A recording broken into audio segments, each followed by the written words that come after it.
Coronavirus, la regione Veneto fa il punto della situazione con tutti i direttori generali delle USL, ma non deve essere psicosi. L'unico caso veneto di fatto è risultato non essere coronavirus. La macchina operativa è collaudata e pronta ad entrare in funzione. L'organizzazione che ci siamo dati dalla sanità ci permette di essere molto più reattivi, visto e considerato che negli hub provinciali abbiamo le task force, una task force regionale da sempre costituita e poi tutti i reparti di malattie infettive. ULS dunque allertate, ma a preoccupare non è solo il coronavirus. È chiaro che si va ad accavallare con l'influenza tradizionale che avrà il prossimo picco nei prossimi 10 giorni.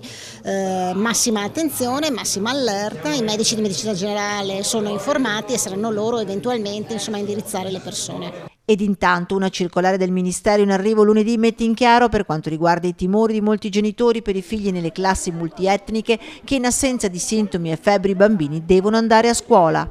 Il caso sospetto è un soggetto che risponde a due criteri principalmente, che sono il criterio epidemiologico, cioè proveniente da un'area che in questo momento è tutta la Cina e non soltanto la provincia di Wuhan, che è presente una sintomatologia respiratoria acuta con tosse, temperatura elevata uguale o superiore a 38 gradi, dispnea, malessere generale. C'è naturalmente una sorveglianza nei confronti di tutti i contatti, una sorveglianza attiva.